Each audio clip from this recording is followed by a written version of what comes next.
Alors, je continue dans ce que on a prévu de voir. On va parler maintenant de la composition de calque dans Photoshop. Et on va utiliser cette composition de calque dans InDesign.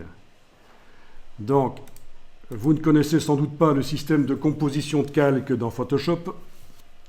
On va l'étudier ensemble. Vous avez une image, on va tester. Alors, cette image, j'ai jeté finalement le filtre d'accentuation que j'avais mis. Je l'ai finalement jeté à la corbeille, donc je me retrouve avec un calque tout seul comme ça. Donc, on y va. On va mettre par-dessus cette image un calque de réglage de type noir et blanc.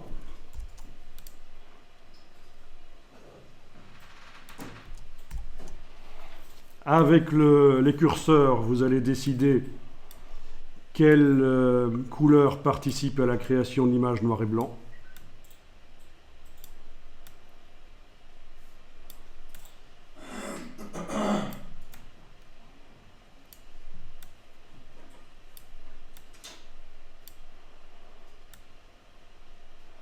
Donc ça change vraiment l'ambiance. Alors en matière de création d'images noir et blanc, c'est une des techniques les plus avancées. Vous savez que les appareils photo peuvent photographier en noir et blanc, si on leur demande. Mais il vaut mieux toujours travailler en couleur. Comme ça, par la suite, vous allez pouvoir décider de l'ambiance noir et blanc en transformant l'image couleur en noir et blanc, que ce soit dans Photoshop, dans Camera Raw, le module de développement RAW de Photoshop, ou Lightroom, ou d'autres logiciels de développement RAW. Donc, quand on fait du noir et blanc, de nos jours en numérique, il vaut toujours mieux quand même photographier en couleur au départ.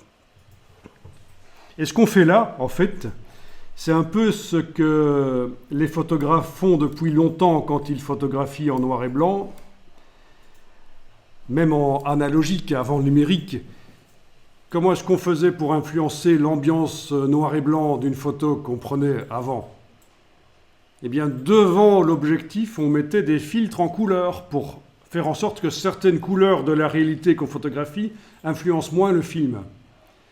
Ah oui, quand on photographiait en noir et blanc avant, on mettait des filtres couleurs, ce qu'on appelle les filtres coquins, mais ça s'écrit avec un K, ne vous excitez pas, pour empêcher certaines lumières d'arriver. Voilà, c'est la marque la plus connue de filtres pour appareils photo, les filtres coquins.